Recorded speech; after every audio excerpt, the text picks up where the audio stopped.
All right, welcome to this introductory class, and we'll be talking about the introduction to news writing, the essential things that you need to know when you're writing for news. That's going to be our focus for this particular class. Although we have two classes covering this, but this is the first class where you get to learn briefly the things you should pay attention to when it comes to news writing. So yes, good writing is very important for a journalist, especially when you're writing any form of media writing at all.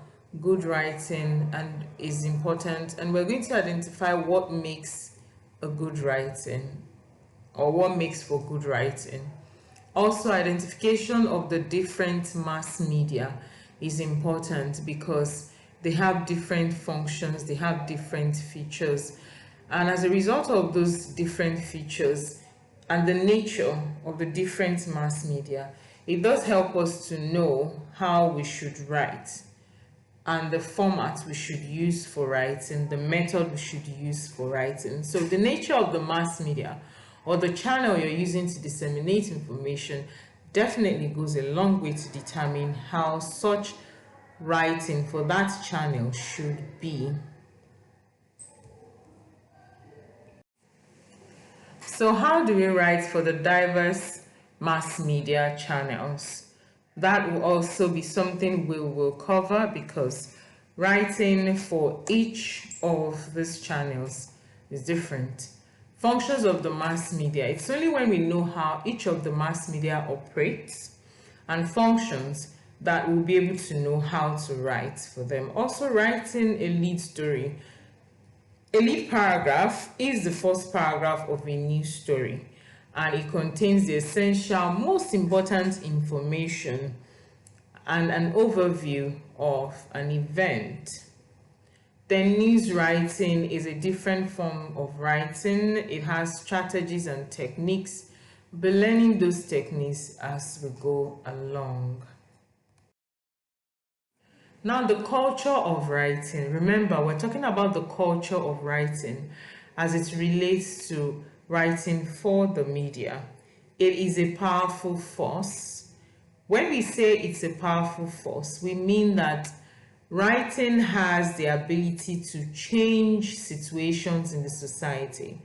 It has the ability to change the lives of individuals. It has the ability to impact their lives in different ways, both positively and negatively. We tend to have this mind of believing what we read. And for the mass media anyway, the mass media reports the truth. That is what is required of them. So writing from the media is always very powerful because it engenders changes. It engenders significant impacts. That is why we refer to it as a powerful force. And it has the ability to transport ideas from one place to diverse society. That's why we call media channels heterogeneous, because you can be sending the same information to different people at the same time. That further explains the powerful force and the impact it has or could have in the lives of so many different people. It also has the power to entertain, to distract, to change the life of individuals and nations around the world.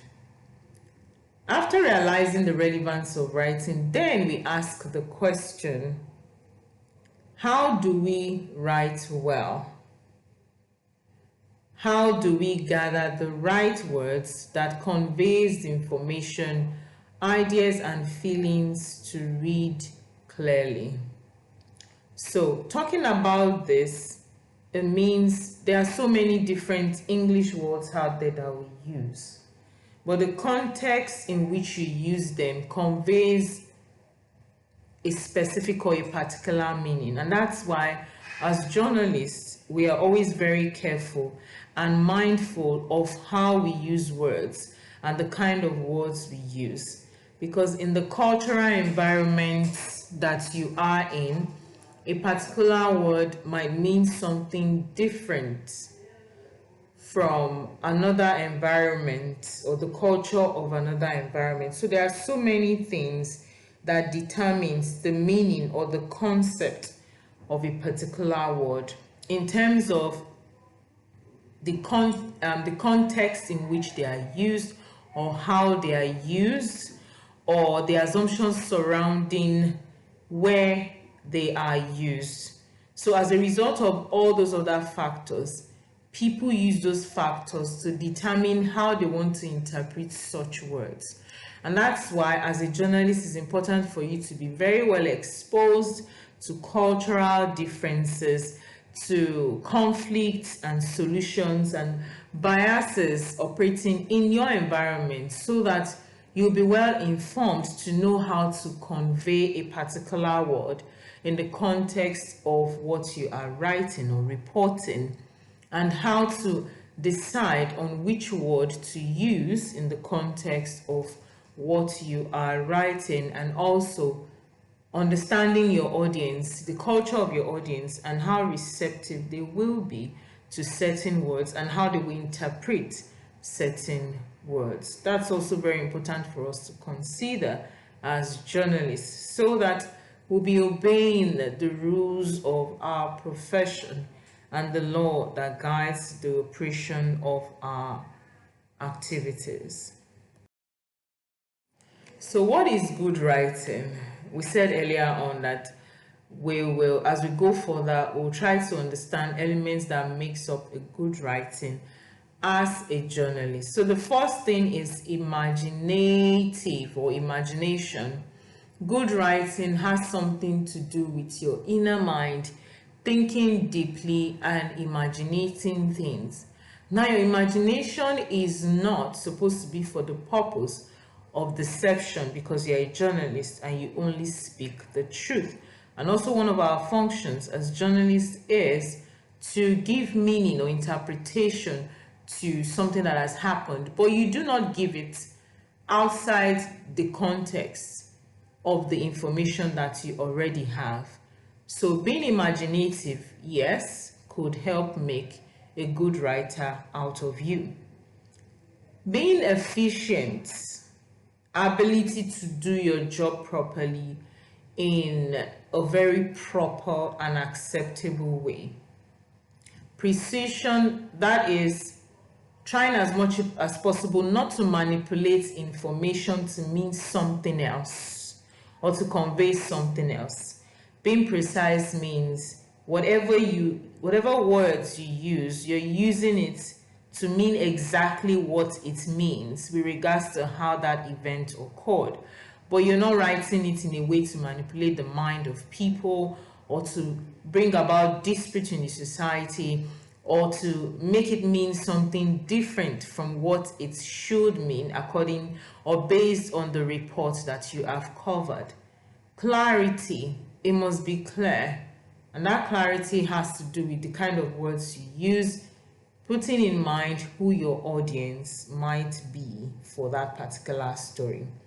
Modesty, we try to give information as quickly as possible, so you need to be precise as you give such information.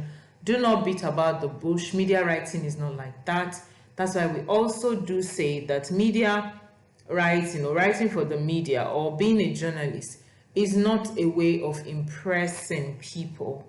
We're not there to impress, we are there to inform and be like a spokesperson for the society. So preparing to write for the mass media, how do you get yourself ready? How do you need to be informed to make sure that you're doing the right thing when you're preparing to write for the mass media? You need to understand the implication of your writing.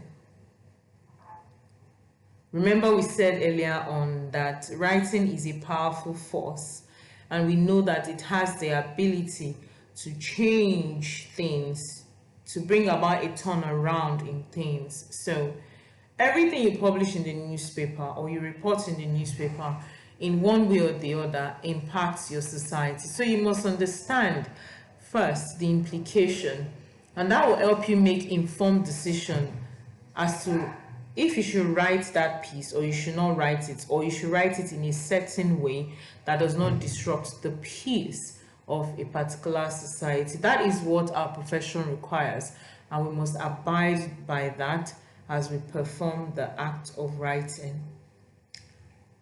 Also, you need to take note of self-expression. Self-expressive writing is second to information. So writing for the mass media is not where you want to pour out your personal opinion. In fact, in most forms of writing in mass media, your opinion does not matter because it's an opinion. Your opinion is just your own perspective to a certain story, but not necessarily the truth. I also said earlier on that we do not want to manipulate and mislead our audience. Therefore, self-expressive writing is second to the information you have gathered, which is the truth and the objective truth as it should be. Writing is a collaborative effort. So that's why in the media organization you have the chief editor, you have the editor. So there's a lot of editing that goes into your writing before it's finally published. And it's just to ensure that you are considering and obeying all the ethical standards required. So active sense of integrity is important. Being ready to tell the truth and also trying to be balanced in the way you report your stories. Be open to improvement as well. It takes time to learn the act of writing. Take note of that. So you must do the following as a writer. Know the language, rules of grammar, punctuation, and spelling. Remember, when you do not consider all these things, you're likely to misinform your audience. So it's important for you as a journalist in training to know the language, know the subject, understand what you are writing about. That's why we do a lot of research to understand the subject, what something means, and the implication of. So it does not have to be, you don't have to be in the medical field, you do not have to be in the law field. You just need to do a lot of research to understand the subject area in which you are writing about. Write it down. There's something we call writer's block, and that's why as a journalist it's advised that you have a pen and paper or jotter almost everywhere in your house, so that once an idea drops, you can jot it down so you don't miss out on that idea that you are going to use as a powerful force to change your society and the lives of many around you. Rewrite, edit, and rewrite. You become better. The first piece is not always the best piece. It does not matter your experience or your years of experience as a journalist. So keep reading it again and editing and rewriting where and when necessary. So what are the basic techniques? Write simply. The key is clarity. The key to clarity is simplicity. People don't have time to read long pieces. You need to be simple and get straight to the point. Use simple words. Using complicated words does not make you a professional writer. Use plain words. What we drive as journalists is for the purpose of understanding, comprehension, not to impress.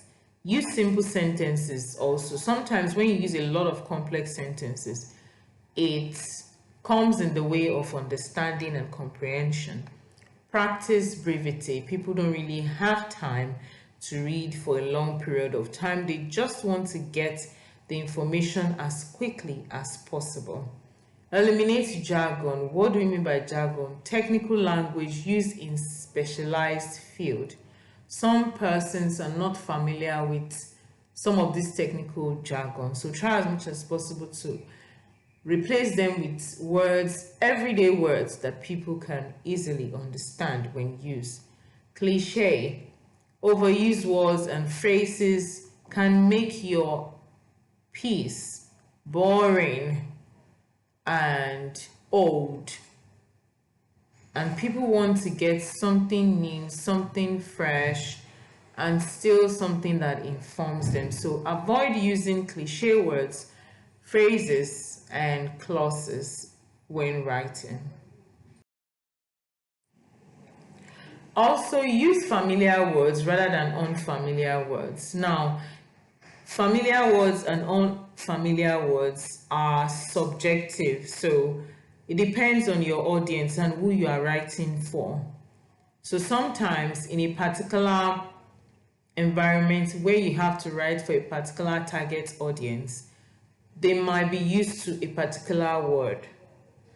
But when you use that word in other environments, they might not be familiar with such word, or the concept of such word can be different to them in other environments as compared to other environments. So be very conversant, right, with the words that your audience are familiar with.